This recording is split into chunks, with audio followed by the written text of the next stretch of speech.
हमारे तो सास ही नहीं है। कुछ तो मुस्कुराती भी होंगी, अच्छा है हमारी सास नहीं है।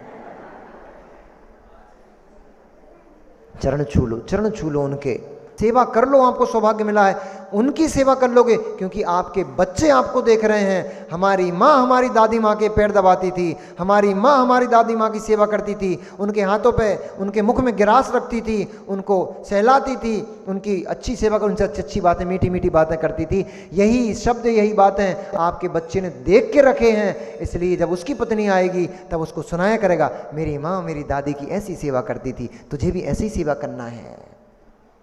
तब वो बहू आकर के तुम्हारी सेवा करेगी, नहीं तो वो कहेगा हमारी माँ तो धुतकारती थी, तू भी ऐसी करना बेटा, बस तो फिर वो भी ऐसी करेगी। उम्मीद मत कर लेना। कर्म कर्म किसी को नहीं छोड़ता है, कर्म पलट पलट कर उदय में आता है। जैसे कई बार होता है ना, बुखार बिगड़ जाता है तो पलट पलट के आता है, ऐसे ही कर्म पलट पलट कर उदय में आता है। इसलिए सासू माओ, आज तुम भी एक बड़ा काम कर लेना, जाकर के बहू के चरण छू लेना, उससे बोलना, हे बेटी मैंने तुझे बहुत कष्ट दिया है, मैंने तुझसे बहुत द्वेष किया। कर लोगी क्या? विश्वास मान लो, अगर एक बार आपने मेरे कहने से करके देख लेना, करके देख तो लेना क्या होता है। यदि इतना कर लिया ना, वो तो अभागी बहू होगी जो अपनी माँ जैसी सास से पैर छुलाएगी। नरक में जाना है कि उसको जो पैर छुलाएगी। बना दी तुम्हारी व्यवस्था, ठीक है, पर मां एक बार करके तो देख लेना। एक बार बहू के जाकर के चरण छू लेना, बेटी मैंने तुझे बहुत दुख दिया है, बहुत कष्ट दिया है, उसको गले लगा लेना और कहना, आज से मैं तुझे कष्ट देने का त्याग करती हूं, मैं तुझे कोई कष्ट नहीं दूंगी, मेरी तरफ से तुझे कोई कष्ट नहीं होगा घर में। ऐसा कर लो। बहू की आंखों में, बहू अपनी आंखों के आंसुओं से आपके पैरों का प्रक्षालन कर लेगी, नहीं करे तो पत्थर चट्टान का हृदय होगा उस बहू का, मेरा तो विश्वास है। नहीं आंसू हो जाए तो आप मुझसे आकर बोल देना। अगर सासू मां तुम जाके चरण छू लोगी बेटी बहू के और उसकी आंखों में आंसू ना आ जाए तो आप मेरे से आकर बोल देना। अब वही आने लग गए। अरे हम पता है इनके पास दो तो तीर ही होते हैं, एक मुस्कुरान और एक आंसू। किसी को बस में करना हो थोड़ी सी स्माइल दे दो, नहीं तो आंसू बहा दो। पर वास्तव में स्त्री का हृदय बड़ा कोमल होता है। इतना बड़ा पहाड़ सा बोझ कि सासू ने मेरे चरण छू लिए, वो अपने सर पर नहीं रख पाएगी, नियम से उसके आंसू आ ही जाएंगे और आंसुओं से ही वो आपके पादों का प्रक्षालन कर देगी। आपका काम बन जाएगा, आपका घर स्वर्ग सा सुंदर घर हो जाएगा, मेरा काम बन जाएगा। सासू माँ बहू एक साथ चौके लगा करके चौके में आहार कराएगी। हमें भी दुख होता है जब जाते हैं, सासू का चौका अलग लगा है, बहू का चौका अलग लगा है। आज सासू के चौके में जा रहे हैं, कल बहू के चौके में जा रहे हैं। हमें दुख, क्या है संसार की दशा। जब सास बहू एक साथ आहार बनाए और मुनिराज को पड़गा के एक साथ आहार कराए, क्या आनंद होगा। ससुर आप लोग शामिल रहना, नहीं तो बोले सास बहू को जोड़ रहे, हमें तो अलग फेंक दिया। आप सास के साथ आप भी शामिल ही हो उसमें ही। चलो भाई इनके पैर पढ़ लेना थोड़े हैं, तो इनको थोड़ा सा ठीक हो जाएगा। तो बेचारा कहाँ पहुंच गए। कुंडल मंडित पूछता है कि भगवान किस कारण से, तुरंत ही मुनिराज ने कह दिया कि भूल गए क्या, पर द्रव्य को हरण किया था, वह पाप का बंध तेरे से। संसार की ऐसी दशा को देखते हुए मुनिराज के मुख अरविंद से तत्व पाप आदि का उपदेश सुन करके वह कुंडल मंडित बोला, भगवान मैं ज़्यादा कुछ तो नियम ग्रहण नहीं कर सकता हूँ, मेरी क्षमता नहीं है, परंतु उन्होंने उपदेश दिया। हिंसा आदि, अब चूंकि उपदेश देने का समय नहीं है इसलिए अहिंसा आदि व्रतों का उपदेश दिया। अणुव्रतों को, महाव्रतों के बारे में उन्होंने कहा, 16 कर्ण भावना, 12 भावना आदि आदि भावनाओं के बारे में उन्होंने जब उनको बताया, तब उसने कहा कि मैं मांस भक्षण का त्याग का नियम करता हूँ, मैं कभी मांस भक्षण नहीं करूँगा, ऐसा नियम लेकर के। और वह कुंडल मंडित वन वन में घूमते हुए उसके स्मरण में आया कि मेरे मामा थे जो परम पराक्रमी हैं, जो बहुत शक्ति से युक्त हैं, बड़े वैभव से युक्त हैं। यदि मैं मेरे मामा के पास जाता हूँ तो वो निश्चित ही अनरण्य से मेरा राज्य मुझे वापस दिला देंगे। ऐसा सोचकर वो मामा के नगर की तरफ गया, परंतु दुर्भाग्य दुर्भाग्य दुर्भाग्य, रास्ते में ही उसका शरीर रोग से ग्रसित हो गया, जीर्ण शीर्ण हो गया, और जीर्ण शीर्ण होकर के रास्ते में ही वो अनरण्य मरण को प्राप्त हो गया। मरण को प्राप्त होकर के अन्य पर्याय को प्राप्त हुआ। उधर बहुत लंबा समय बीतते बीतते इसके वियोग में वहाँ पर जो चित्तोत्सवा थी वह चित्तोत्सवा भी मरण को प्राप्त होकर के देवी हो गई, स्वर्ग में देवी हो गई। उधर पिंगल वह बेचारा मारा मारा फिरता फिरता उसको भी एक मुनिराज का समागम मिल गया था और मुनिराज से धर्म घोष नाम के मुनिराज थे, उन धर्म घोष मुनिराज के समागम के प्राप्त होकर के वह पिंगल भी देवगति को प्राप्त हुआ। व्यंतर भवनवासी में राक्षस जाति का महाकाल नाम का वो देव हो गया। समय बीतता गया, समय बीतते बीतते वह जो कुंडल मंडित था वह भी मरण को प्राप्त अपने स्थान से हुआ। जो चित्तोत्सवा का जीव था वह भी स्वर्ग से च्युत हुआ, स्वर्ग से अपनी आयु पूर्ण किया और आयु पूर्ण करके वह कुंडल मंडित और चित्तोत्सवा का जीव दोनों ही जीव पूर्व के स्नेह के कारण से पुनः किसके यहाँ विदेहा यानी कि जनक की पत्नी विदेहा के गर्भ में युगल पुत्र पुत्री के रूप में गर्भ में आ गए। जनक के घर में जनक की रानी की कुक्षी में वे दोनों ही जीव अपनी आयु को पूर्ण करते हुए और उनकी कुक्षी में गर्भ के रूप में आए।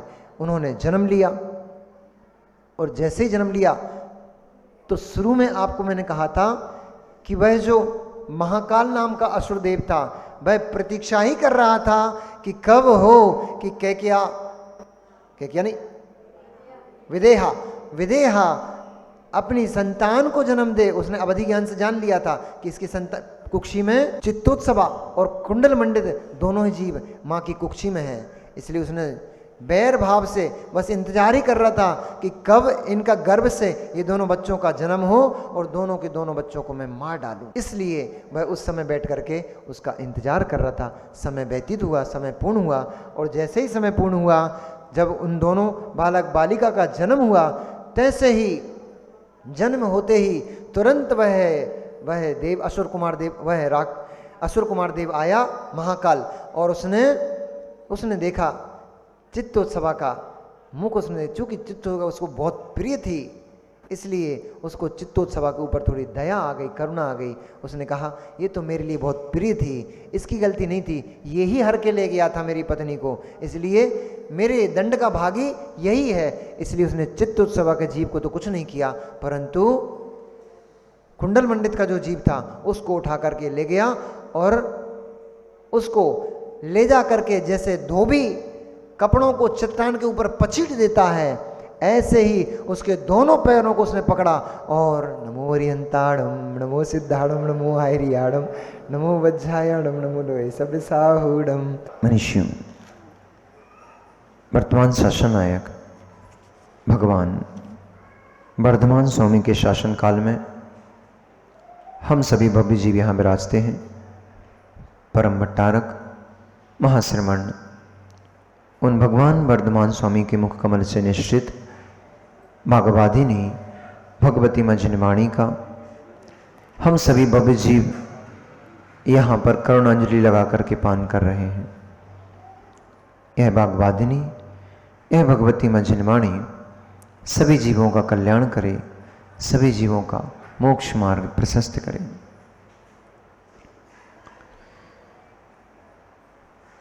इस लोक में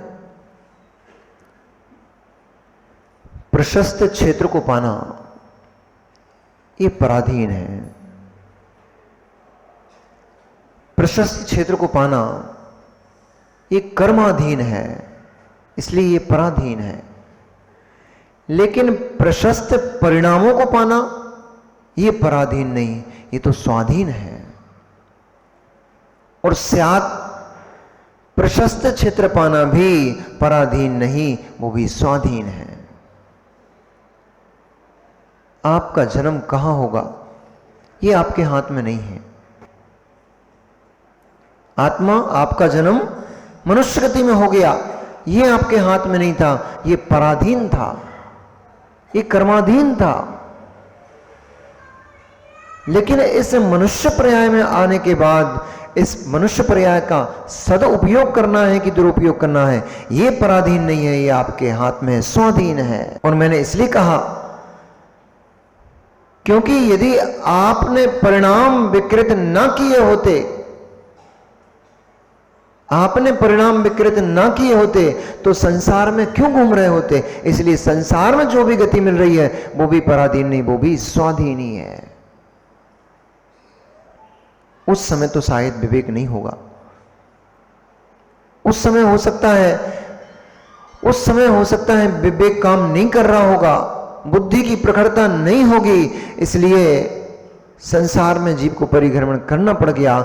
इस मनुष्य देह में आ गए, इस भरत क्षेत्र में मनुष्य कुल में आकर के, भारत देश में आकर के आपने जन्म ले लिया। ये आपके हाथ में नहीं था, कर्मों ने यहां तक आपको पहुंचा दिया है। अब क्या करना है, अब क्या करना है, इसका निर्धारण कर्म नहीं करेंगे, इसका निर्धारण आप करोगे। कर्म कष्ट देने के लिए स्वाधीन है, कर्म पीड़ा देने के लिए स्वाधीन है, कर्म अपने उदय के लिए स्वाधीन है, कर्म आपको सताने के लिए स्वाधीन है। लेकिन उस कर्म की पीड़ा का भेदन करना, उस कर्म की पीड़ा को शांति से सहन करना, ये कर्म के हाथ में नहीं है, ये आपके अपने हाथ में है। अभी माता जी कह रही थी, कल वैसे अपन ने इसको समझा था, इस विषय को लिया था, आज माता जी ने पुनः उसी विषय को बोला। शादी हो गई, आप लोगों के हिसाब से पराधीन है, वैसे हमारे हिसाब से तो पराधीन नहीं है, हमारे हिसाब से तो ये भी स्वाधीन होता है। शादी हो गई, पराधीन था, माता पिता ने वर ढूंढ दिया, माता पिता ने आपकी शादी कर दी, पराधीन थे। ऐसा आप लोग बोलते हो, हम नहीं मानते इस बात को, क्योंकि माता पिता तो हमारे भी लड़की ढूंढ रहे थे। माता पिता तो इन माता जी के भी इनके लिए वर ढूंढ रहे होंगे। माता पिता तो आचार्य विद्यासागर जी के भी उनके लिए वर वधू ढूंढते। ज्ञानमती अम्मा के लिए भी उनके माता पिता, वो स्वाधीनता है। इसलिए मेरी नजर में तो ये स्वाधीन था, पर आपकी नजर की अपेक्षा से देखता हूं तो आप लोग बोलते हो कि घर वालों ने शादी कर दी, माता पिता ने विवाह कर दिया, हमारा तो मन नहीं था। वहां आप पराधीन थे, पर सासू के साथ व्यवहार कैसा करना है, इसमें तो कोई पराधीनता नहीं है।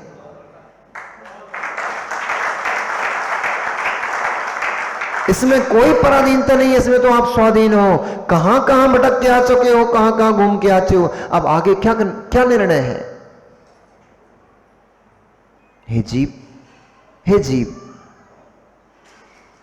कभी तू छिपी टोला में बंदर बनकर उचकता फिरता था। हे जीव, कभी इस आगरा नगर के छिपी टोला में तू बंदर बनकर उचका फिरता था, तो कभी इन गलियों में ही रिक्शा चलाते मिलता था, कभी इन्हीं गलियों में मंदिर की सकर पर बैठकर कबूतर बनकर कुटरगू करते मिलता था, तो कभी छिपकली बनकर के कीलों को खाते मिलता था। जाने कौन सा जन्म का पुण्य उदय में आ गया, जाने कौन से भव में क्या तपस्या की होगी, क्या विचार अच्छे किए होंगे, वह पुण्य उदय में आ गया कि यहां आकर के मनुष्य पर्याय को ग्रहण कर लिया। मनुष्य पर्याय में भी उत्तम जैन कुल मिल गया, जैन कुल में भी धर्मात्माओं का समागम हो रहा है। अब क्या करना है, आगे क्या करना है, इसका निर्णय आप करोगे। ना आर्षमती माता जी कर सकती, ना साक्ष्य सागर महाराज कर सकते, ना ही कोई अन्य गुरु कर सकते हैं, गुरु मां कर सकती हैं। इसका निर्णय तो आप स्वयं ही करोगे। और यहां बैठकर भी धर्म करना है, यहां बैठकर भी धर्म करना है, धर्म श्रवण करना है, या यहां बैठकर भी पाप करना है, इसका निर्णय भी आप करोगे। हम तो राम कथा कर रहे हैं, हम तो यहां सुना रहे हैं, हमारा काम हम कर रहे हैं। इसको सुन करके आपकी परिणति कैसी हो रही है, ये आपका अपना विषय है, आपके अपने परिणामों की धारा है। हो सकता है जब यहाँ माता सीता के चारित्र का माता जी अभी वर्णन कर रही थी, उस समय किसी की दृष्टि सीता के सुंदर रूप के ऊपर जा रही थी, तो किसी की दृष्टि उस मां सीता के गुणों के ऊपर जा रही थी, तो किसी की दृष्टि राम को धिक्कार रही थी कि आपने सीता को इतना बड़ा कष्ट क्यों दे दिया। सबकी परिणति अपनी अपनी है, और जिसकी परिणति जैसी चल रही थी उसको कर्म का बंध वैसा ही हो रहा है। यहां बैठा बैठा एक जीव कर्म की निर्जरा कर रहा है, दूसरा जीव बैठा बैठा कर्म का बंध कर रहा है। एक सोच रहा था कि महाराज जल्दी प्रवचन तो खत्म कर दो, जल्दी प्रवचन तो खत्म कर दो, हमारा कस्टमर दुकान की शटर के सामने खड़ा हुआ है। प्रवचन सभा वही है, मंडप वही है, श्रोतागण वही है। एक को प्रवचन सभा में बैठे बैठे भी अपनी दुकान का लक्ष्य है, संसार का लक्ष्य है, कर्म का बंध कर रहा है, और एक सोच रहा है अहो मेरा भाग्य, मेरे कान पवित्र हो गए, मेरी देह पवित्र हो गई कि भगवान जिनेंद्र के चारित्र का वर्णन सुन रहा हूं। कर्म की निर्जरा कर रहा है, कर्म की निर्जरा कर रहा है। वो जीव स्वर्ग और मोक्ष का मार्ग प्रशस्त कर रहा है, परिणामों की धारा नहीं संभाल पाया बेचारा। सावला जी फिर जोड़ता हूं, कनेक्शन करता हूं। परिणामों की धारा नहीं संभाल पाया बेचारा, पर स्त्री में मोहित हो गया, इसलिए आज हरण को प्राप्त हो रहा है। दूसरे की पुत्री को हर कर ले आया, दूसरे की पत्नी को हर कर ले आया, तो आज कौन कुंडल मंडित राजा, कुंडल मंडित दूसरे की पिंगल की पत्नी को हरण करके ले आया बेचारा। आज कितने वर्ष बीत गए, जन्म बीत गया, पर शत्रुता नहीं बीती मित्र। इसलिए भैया किसी को भी शत्रु बनाने से पहले 1000 बार इस बात का निर्णय करो कि एक बार शत्रु बना तो रहा हूं, पर इसकी शत्रुता मैं आगे चल के झेल पाऊंगा कि नहीं झेल पाऊंगा। शत्रु बनाने के पहले इस बात का निर्णय कर लो कि मैं इसकी भविष्य में शत्रुता इसकी झेल पाऊंगा कि नहीं झेल पाऊंगा। कहीं नहीं झेल पाए तो कितने जन्मों को नाश कर बैठोगे, कितने जन्म नाश कर बैठोगे, कितनी पर्यायें नरकों में और निगोद में जा जाकर काटना पड़ेंगी। इस बात का निर्णय एक शत्रु को बनाने से पहले कर लेना।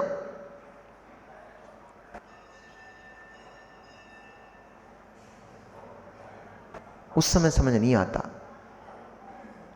जिस समय कषाय का आवेग होता है, जिस समय विषय वासनाओं का आवेग होता है, उस समय कुछ भी होश नहीं रहता, जीव को कुछ भी समझ में नहीं आता। बेचारा उस समय इस बात को समझ गया होता, बाद में अणुव्रत धारण किए थे, उसी से तो स्वर्ग चला गया था। पर जिस समय क्या नाम था, चित्तोत्सवा, उस समय यदि चित्तोत्सवा का रूप देख करके अपने स्वरूप का ज्ञान कर लेता, ये सब रूप रंग तो पौद्गलिक हैं, सांसारिक हैं, क्षणिक हैं, मेरा स्वरूप त्रैकालिक है, उस स्वरूप को देखने लग गया होता तो क्यों चित्तोत्सवा का हरण करता, और चित्तोत्सवा का हरण नहीं करता तो आज महाकाल क्यों उसको पछीट रहा होता। वही पिंगल का जीव मरण करके महाकाल भवनवासी देव बन गया। और जैसे ही मां केकया ने पुत्र पुत्री को जन्म दिया, पुत्री के ऊपर तो उस स्त्री के ऊपर तो राग था, इसलिए उसको वहीं छोड़ गया और उस पुत्र को हरण करके ले गया, जो कि पूर्व पर्याय में कुंडल मंडित था। हरण करते हुए बार बार उसके चेहरे को देख रहा था।